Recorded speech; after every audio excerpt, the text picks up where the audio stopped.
Ukraine ने रूस के सारातोव में बहुत बड़ा हमला किया है। यूक्रेन की ड्रोन आर्मी ने 15 धमाके से रूस के ऑयल डिपो को जला डाला है। इस हमले में रूस का क्रिस्टल कॉम्प्लेक्स भी जलकर राख हो गया है। वहीं रूस ने क्राइमिया बॉर्डर पर S-500 तैनात करके नेटो में खौफ भर दिया है।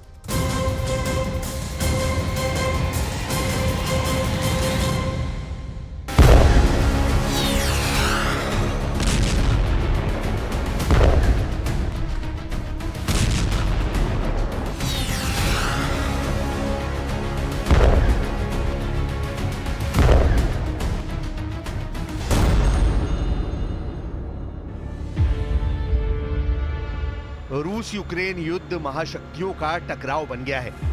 एक तरफ मोस्ट पावरफुल पुतिन है तो दूसरी तरफ अमेरिका की अगुवाई वाला 32 देशों का सैन्य संगठन नेटो, जिसकी दी गई लंबी दूरी की मिसाइलों की बौछार ने रूस की हालत बिगाड़ दी है।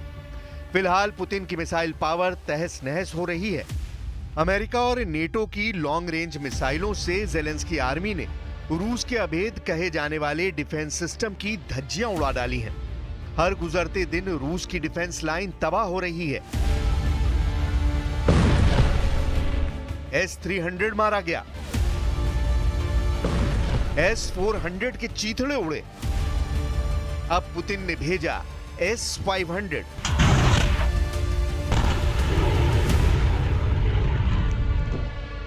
यूक्रेन के भीषण हमले से दहल रही रेड आर्मी को बचाने के लिए पुतिन ने अपने सबसे दमदार योद्धा को वॉर जोन में भेज दिया है। क्राइमिया ब्रिज की रखवाली के लिए पुतिन ने S-500 को तैनात कर दिया है।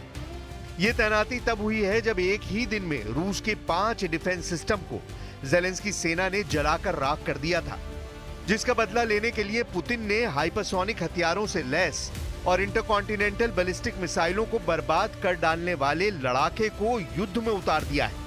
S-500 की फिलहाल करेक्ट लोकेशन क्राइमिया ब्रिज है।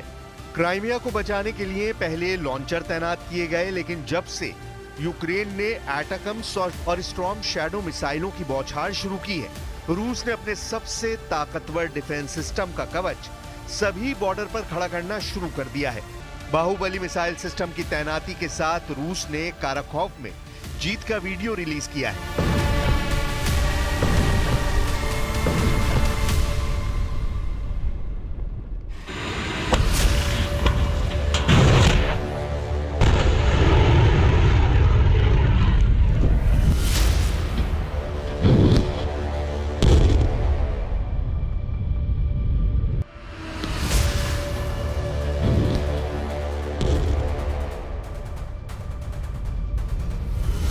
रूसी रक्षा मंत्रालय ने यूक्रेन के काराकोव और उसके आसपास के इलाकों में भीषण युद्ध का ट्रेलर जेलेंस्की को दिखाया है।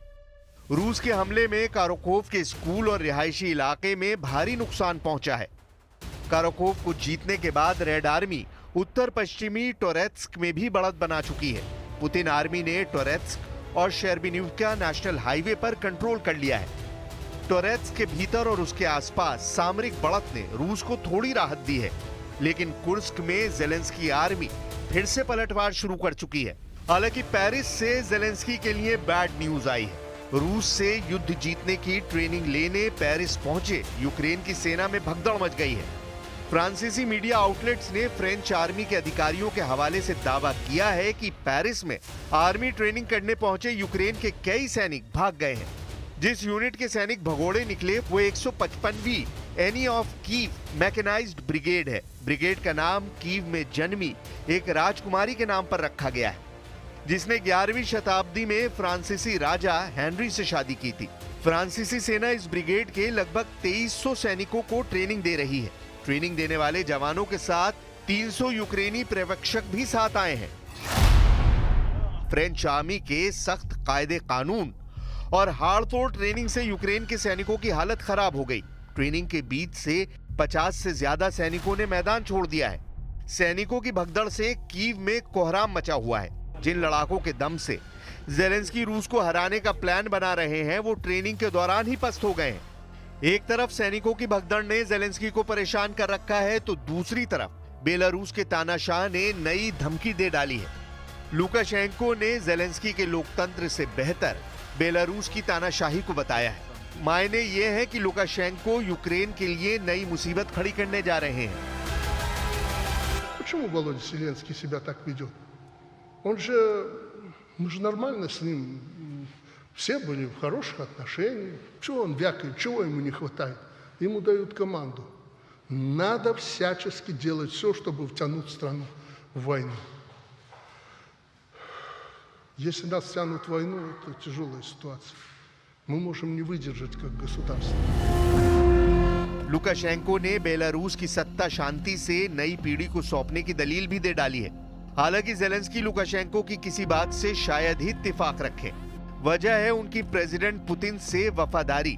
नए साल के साथ पुतिन आर्मी ने यूक्रेन में ऑपरेशन को तूफानी बना दिया है। अब तक रूस ने जिन हिस्सों पर जीत हासिल की है वो ज्यादातर इलाके आर्थिक तौर पर पिछड़े हुए हैं, जहां कब्जा जमाकर भी रूस को कुछ खास हासिल नहीं होने वाला है, जबकि इसके साइड इफेक्ट ही रूस को मिलने लगे हैं। यूक्रेन के जो इलाके रूस ने जीते हैं वहां भयानक भुखमरी का आलम है। युद्ध से तबाह इलाके में रूस को भारी आर्थिक नुकसान उठाना पड़ रहा है। लाखों सैनिकों की जान गंवाकर बेहिसाब दौलत युद्ध में खर्च करके भी पुतिन के हाथ अब तक यूक्रेन की वो जमीन लगी है जहां कमाई तो दूर अपनी जेब से खर्च करना पड़ रहा है। वहीं नेटो फोर्स से मिले बैकअप के बाद रूस अपनी जमीन पर यूक्रेन से पिटने लगा है। यूक्रेनी सेना ने कुर्स्क क्षेत्र में रूस की 810वीं सेपरेट मरीन ब्रिगेड की चौकी पर हमला कर उसे बर्बाद कर दिया है। कुर्स्क में कमांड पोस्ट की तबाही के बाद रूस के उस दावे की भी हवा निकल गई है जिसमें कहा गया कि कुर्स्क से यूक्रेन की सेना भाग गई है। तमाम दावों से अलग रूस यूक्रेन की जंग अब भी बराबरी की टक्कर पर दिख रही है। यूक्रेन को मिल रही यूरोपीय देशों के हथियार और पावर सप्लाई ने पुतिन के मिशन को अब तक पूरा नहीं होने दिया है, जिससे एटमी युद्ध का खतरा दिन ब दिन बढ़ता जा रहा है।